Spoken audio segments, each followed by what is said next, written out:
Em instantes, Jornal do Boris, com Boris Casoy. Um jornal independente e apartidário. Um sobrevoo pelos principais fatos do Brasil e do mundo. Política, economia, cultura e esporte todas as manhãs. O Jornal do Boris começa daqui a pouco, às 8 horas. Enquanto isso, você que assiste pelo YouTube, não deixe de se inscrever no canal. Deixe seu like nos vídeos, seus comentários e lembre-se de ativar o sininho para ser notificado sempre que postarmos um novo vídeo, com as análises precisas de Boris Casoy sobre os temas mais importantes do noticiário.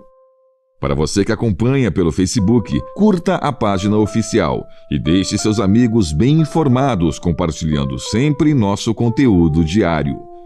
No Twitter, o perfil oficial de Boris Casoy é o @bcasoyoficial. O Jornal do Boris começa já, às 8 em ponto. Você está convidado também a seguir o perfil oficial no Instagram, buscando por @Jornal do Boris Verdade. Lá você encontra fotos raras, objetos antigos da coleção particular de Boris Casoy e fica por dentro do cotidiano deste jornalista com mais de 60 anos de carreira.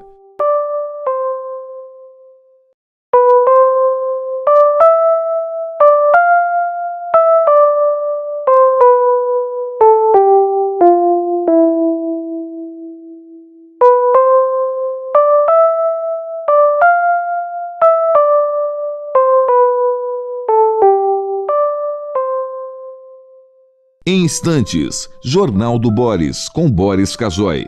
Um jornal independente e apartidário. Um sobrevoo pelos principais fatos do Brasil e do mundo. Política, economia, cultura e esporte todas as manhãs. O Jornal do Boris começa daqui a pouco, às 8 horas. Enquanto isso, você que assiste pelo YouTube, não deixe de se inscrever no canal. Deixe seu like nos vídeos, seus comentários e lembre-se de ativar o sininho para ser notificado sempre que postarmos um novo vídeo, com as análises precisas de Boris Casoy sobre os temas mais importantes do noticiário. Para você que acompanha pelo Facebook, curta a página oficial e deixe seus amigos bem informados, compartilhando sempre nosso conteúdo diário. No Twitter, o perfil oficial de Boris Casoy é o @bcasoyoficial. O Jornal do Boris começa já, às 8 em ponto. Você está convidado também a seguir o perfil oficial no Instagram, buscando por @Jornal do Boris Verdade. Lá você encontra fotos raras, objetos antigos da coleção particular de Boris Casoy e fica por dentro do cotidiano deste jornalista com mais de 60 anos de carreira.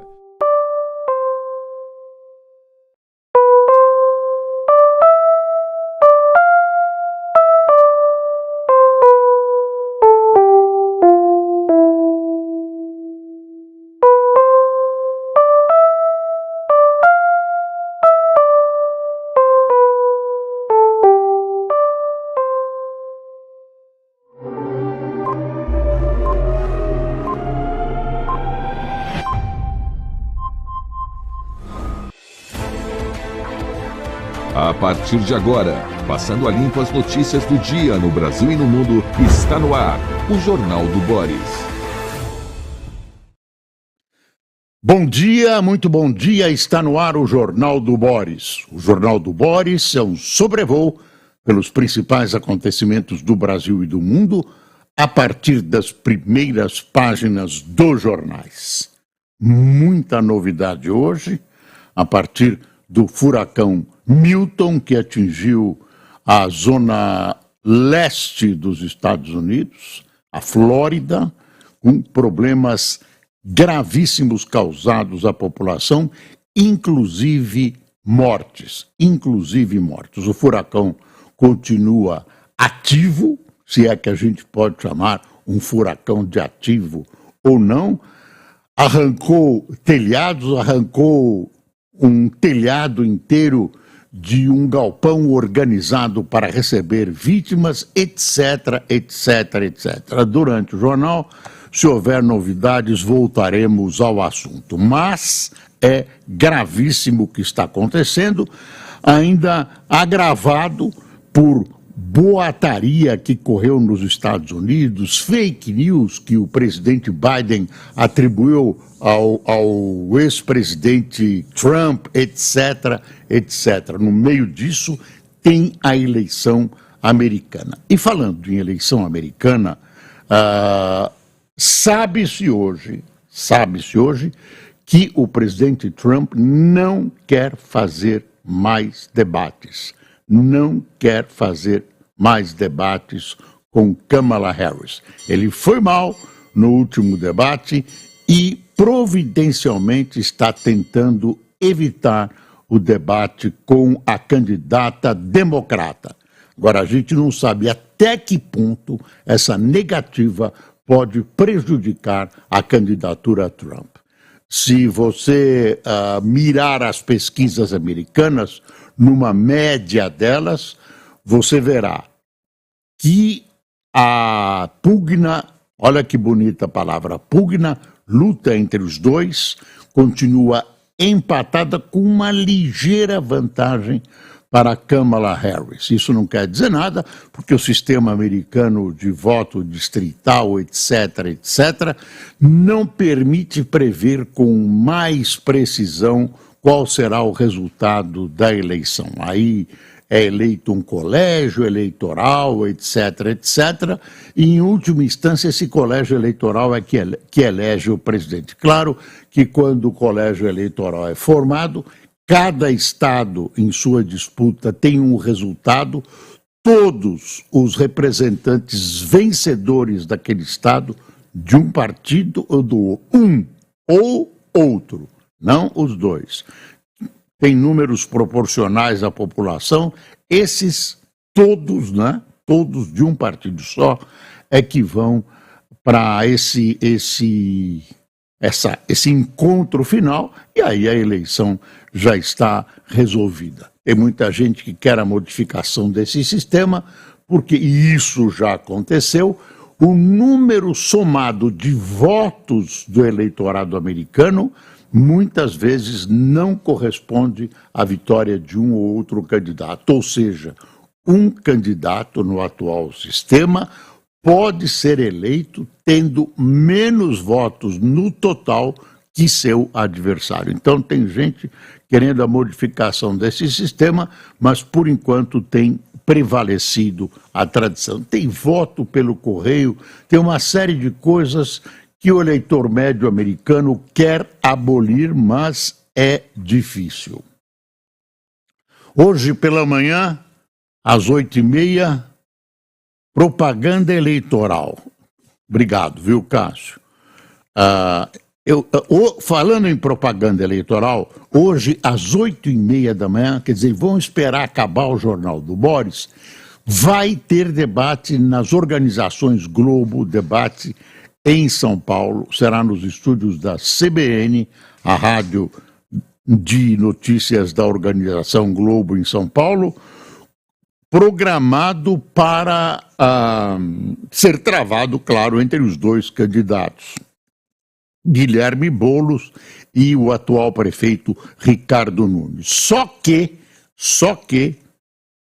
o Ricardo Nunes não confirmou até agora a sua presença. E mais, houve uma reunião durante a semana que deveria ser entre as assessorias para aprovação, sorteios, etc., das regras do debate. O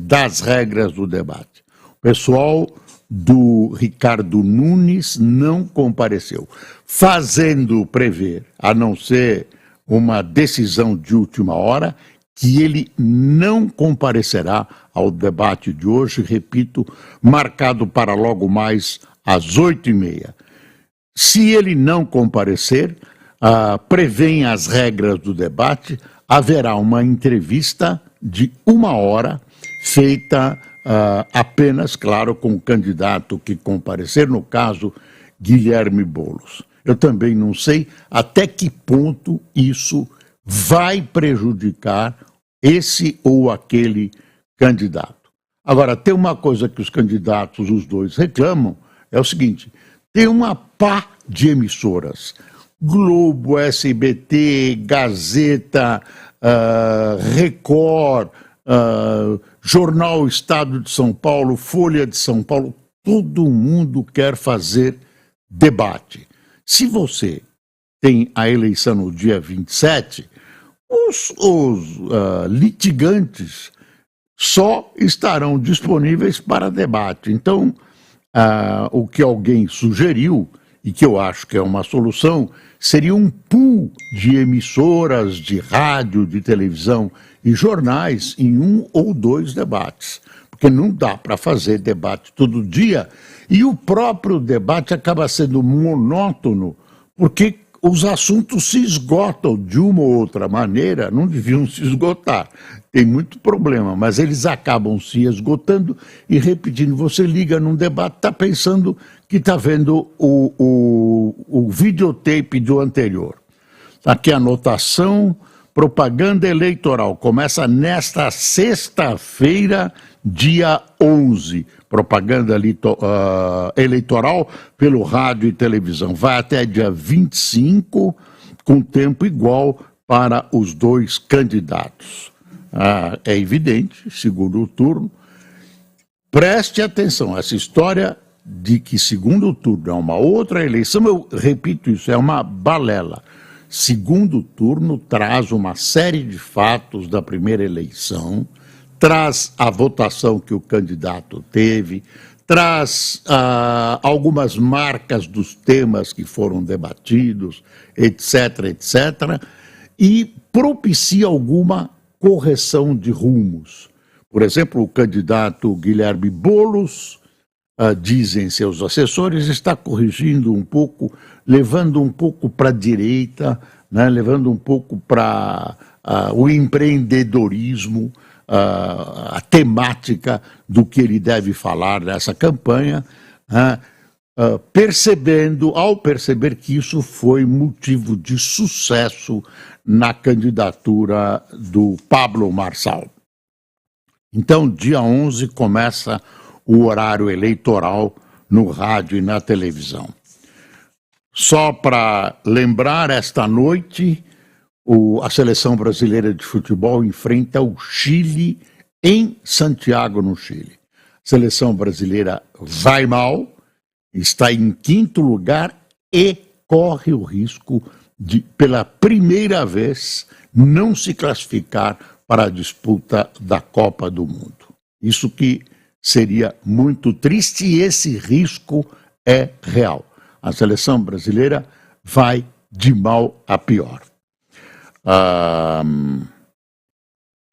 No Oriente Médio, uma observação, claro, continuam os combates, não é só o Líbano que está sendo bombardeado, Israel também continua sendo bombardeado pelo Hezbollah, que continua mandando seus mísseis, etc., etc.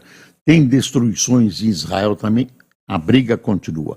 Mas a grande expectativa é a anunciada reação aos ataques iranianos do exército de Israel.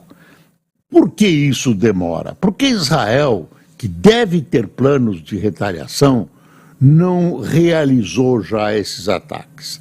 Tem um ponto principal aí que tem sido alvo da maior parte dos comentaristas que têm abordado o assunto. Qual é o problema? O problema é a eleição americana. O problema é como realizar, quando e com que intensidade realizar esse ataque contra o Irã, de modo a, se houver uma interferência, ser positiva, muito provavelmente para o presidente Biden nas eleições americanas. O Benjamin Netanyahu está brigado com o presidente Biden, eles não se falam há dias, dizem que a comunicação entre os dois, de maneira muito tíbia, recomeçou, mas evidentemente o governo de Israel está fazendo consultas com o governo americano sobre esse ataque. Esse ataque não tem a ver só com a questão entre Israel e Irã. Abarca o Oriente Médio inteiro, abarca o grande interessado que é a Arábia Saudita, que teme o Irã, que gostaria que Israel realizasse esse trabalho de, por exemplo, bombardear as instalações nucleares do Irã, etc. É uma situação muito delicada, envolve o Oriente Médio.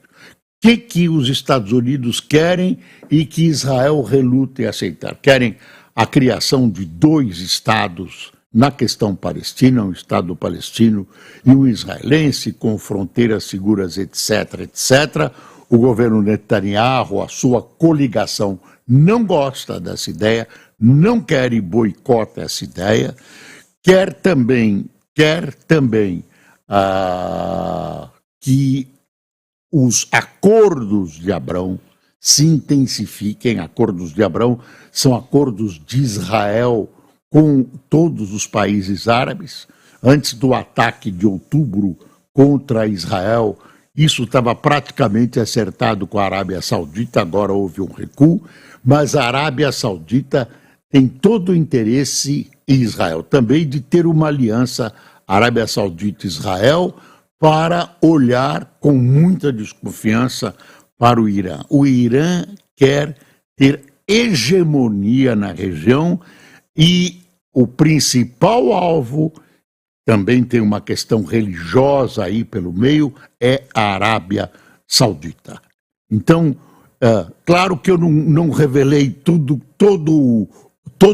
essa barafunda que representa a questão das relações no Oriente Médio, a questão da guerra no Oriente Médio, senão a gente não teria tempo. Mas não é simples assim.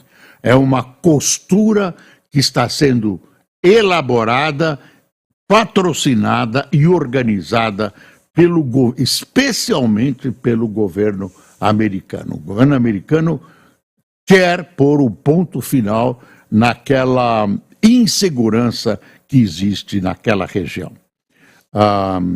Voltando ao esporte, tem uma notícia que o Rafael Nadal, tenista espanhol, anunciou a sua aposentadoria.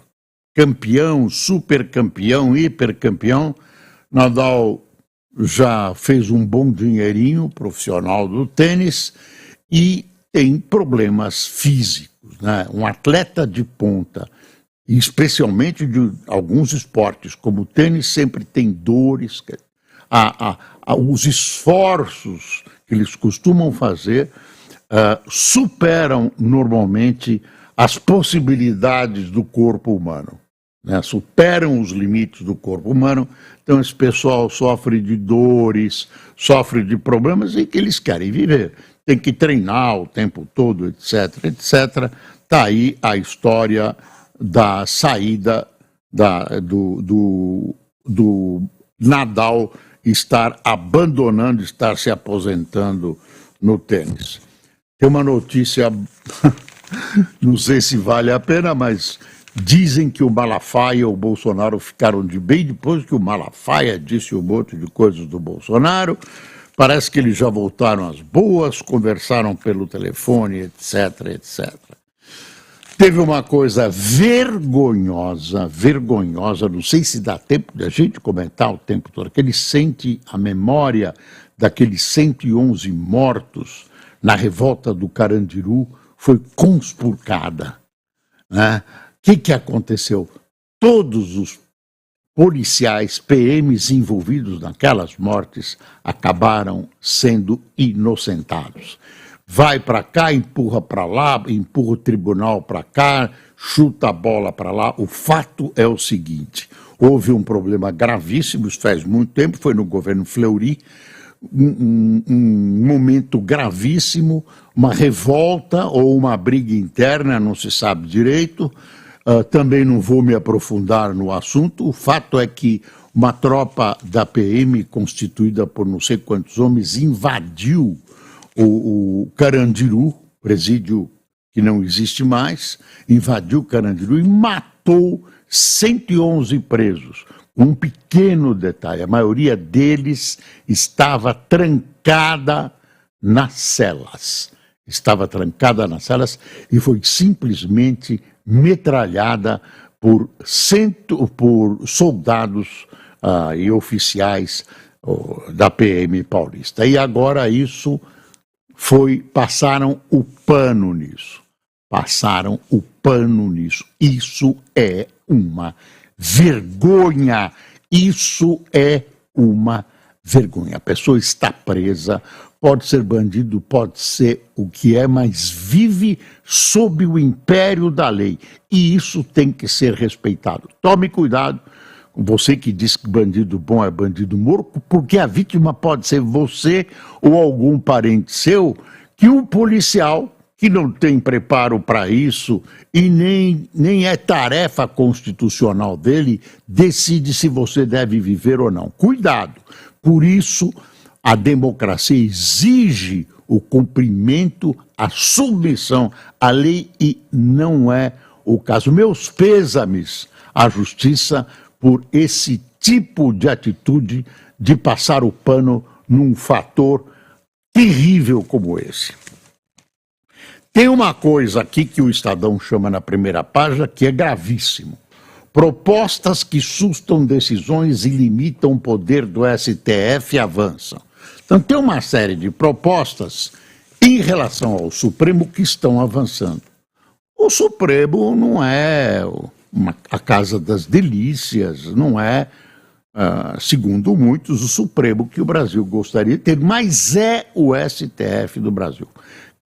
O que aconteceu? Você pensa que eles se reuniram e disseram, olha, vamos melhorar o Supremo, vamos melhorar o Brasil, alterando algumas regras do Supremo para que o tribunal funcione melhor? Não, não foi isso.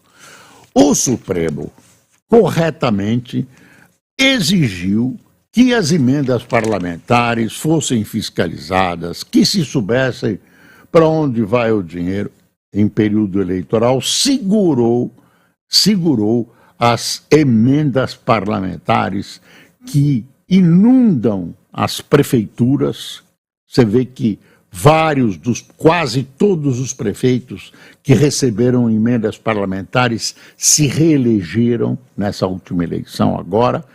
E, então, o que fizeram?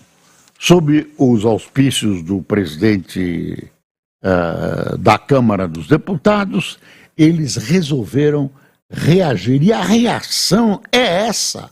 A reação é essa, apresentando um projeto que foi alvo de deliberação ontem de uma comissão. Quer ver? Eu vou ver o Estadão aqui. Propostas que sustam decisões e limitam o poder do Supremo avançam na Câmara. Projetos restringem deliberações individuais dos magistrados, afetam a autonomia do STF e propõem novo rito para processos de impeachment dos integrantes da Corte. Aí o Estadão pega todo esse conjunto e faz um resumo pequenininho. O que dizem as propostas?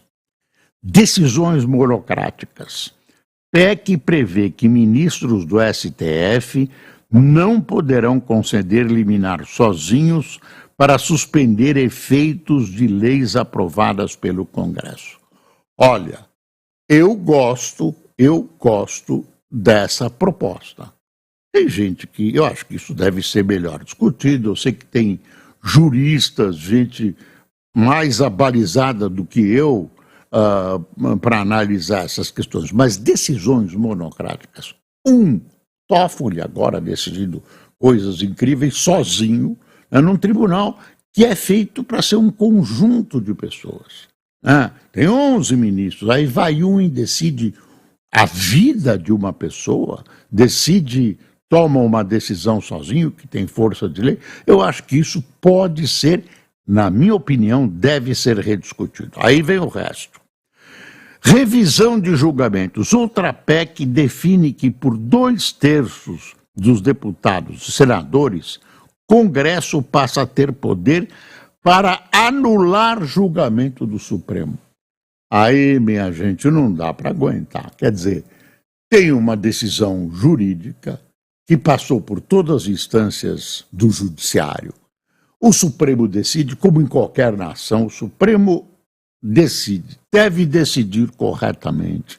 Espera-se, sob o aspecto formal, que decida corretamente. A gente tem que ter um Supremo sempre confiável e que as pessoas baixem a cabeça e engulam, aceitam as decisões do Supremo. Assim é no mundo civilizado. O que querem aqui? Que o Congresso, nas decisões que lhe diz respeito, possa anular o julgamento feito pelo Supremo. Aí não dá para aguentar, aí já é demais, é muita cara de pau, é uma coisa absoluta. Eu vou adiantar que é inconstitucional.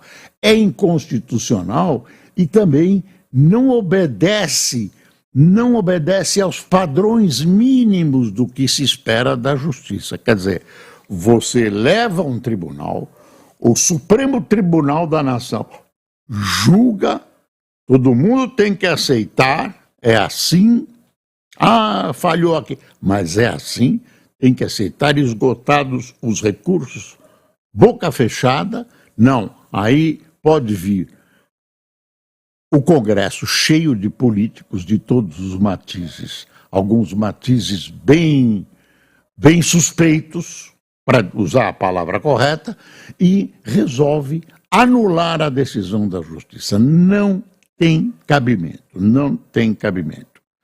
E tem uma terceira coisa que eu acho também que não se deve confiar ao Congresso, quer dizer, uma decisão de caráter jurídico que vira uma decisão política, que é o seguinte: projetos estabelecem prazos de 15 dias para que presidente do Senado analise pedidos com possibilidade de recursos em caso de rejeição de impeachment de ministros. Por exemplo, o Xandão agora. O Xandão toma decisões corretas e, a meu ver, algumas incorretas. A meu ver e de muita gente. Agora, ele foi indicado, ele passou por uma grande peneira, ele foi aprovado pelo Congresso, aí viu o Congresso e diz: olha, vamos caçar esse cara. E caçam.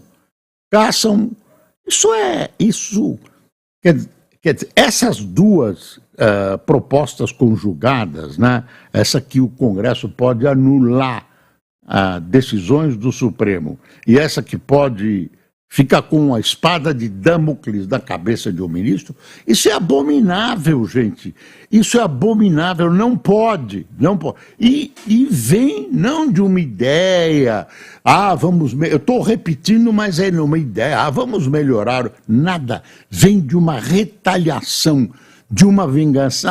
Vocês segurou as nossas granas na época eleitoral, ainda está preso. A grana está presa, não confunda. O Brasil é o país da impunidade. Essa questão do Carandiru é o país da impunidade. Eu estou esperando, a Folha diz assim no seu tem um slogan aqui, Folha de São Paulo, aqui, um jornal em defesa da energia limpa. Antigamente era um jornal a serviço do Brasil, eu fui editor-chefe da Folha 2 vezes. Então eu gostava do jornal a serviço do Brasil. Mas tá bom, tem gente que prefere um jornal em defesa da energia limpa. Mas agora, de repente, vai surgir um jornal que vem com a verdade. Jornal tal. Brasil, país da impunidade. Aí se escrito bem grande embaixo, Brasil. Um jornal a serviço da impunidade. É isso que tem o Brasil. Não, eu acho que preso, que criminoso tem que ser tratado como ser humano, tem que ter um tratamento correto, não pode ser achincalhado, tem que ter uma cela limpa, decente, mas isso tem que ser submetido à lei. A lei não pode, tem que ser submetido à lei. A vítima pode ser qualquer um de nós. E isso não acontece no Brasil. As leis aqui, embora vergastem, castiguem aqueles que estão presos, etc., na verdade, deixam na rua criminosos de todo tipo em nome de algo que muita gente classifica dentro do âmbito dos direitos. Direitos humanos não é isso, não. Isso é tolerância exagerada, impunidade. Então, de repente, você pega uma ficha de alguém, cometeu um crime, matou a mulher com 680 facadas, você vai ver, olha, o cara tem 18 passagens pela polícia e 35 processos criminais. E aí, o que aconteceu com esse cara? Não, isso não dá. Eu não estou pedindo El Salvador. El Salvador prendeu todo mundo e a violência lá foi a zero. Mas não é assim que um país democrático, não é essa democracia, entre aspas, que a gente quer. A gente quer uma democracia de verdade. Agora, a democracia presume responsabilidade também. Responsabilidade de nós, da imprensa também. Você acusa alguém de alguma coisa sem provas, precisa haver punição. Não há punição, vai pagar uma cesta básica. O cara paga uma cesta básica, meia dúzia de ovos e está resolvido. Desculpe, tem que puxar a cana. Eu estou incluindo a imprensa aí. Também a justiça e a legislação têm sido branda com alguns órgãos de imprensa e alguns jornalistas. Isso precisa resolver, como precisa resolver a punição também. Punição, polícia, tem um monte de coisas para resolver. Você vê que as coisas não estão bem, que a violência, a criminalidade vai tudo aumentando. Falando em aumento, tem aumento da inflação, vai a 0,44 em setembro e se aproxima do teto da meta do Banco Central. Puxado pelas altas das contas de luz e dos alimentos, IPCA acumulado em 12 meses vai a 4,42%, patamar mais alto perseguido pelo BC é de 4,5%. Temos mais uma coisa que eu não estou vendo nos jornais: o presidente Lula sancionou uma lei aumentando a pena do feminicídio.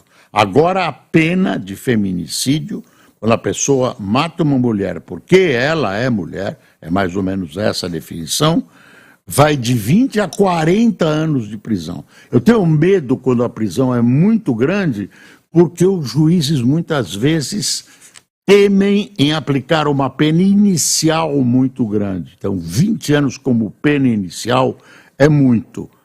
Claro, as vítimas e as famílias das vítimas vão achar pouco. Mas você permitir, quer dizer, obrigar um juiz a dar como pena mínima 20 anos, é duro, o cara vai claudicar. Então, seria melhor uma pena inicial mais branda. Mas isso é uma discussão, mas aumentou 20 para 40 anos. Agora a pena máxima no Brasil não é mais 30 anos, é 40 anos. Quem tomou café conosco?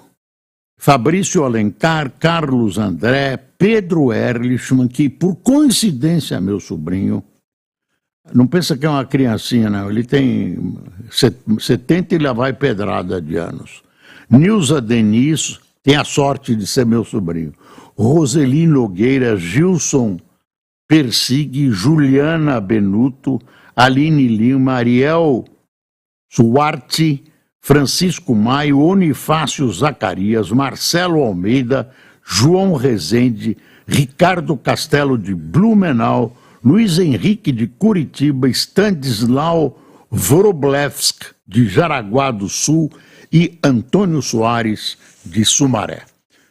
Pessoal, daqui a pouco, debate nas emissoras paulistanas da Globo, CBN, etc., etc., entre os dois candidatos ao segundo turno nas eleições para a Prefeitura de São Paulo.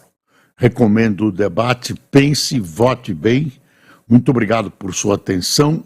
É preciso passar o Brasil a limpo sempre e tenha um bom dia.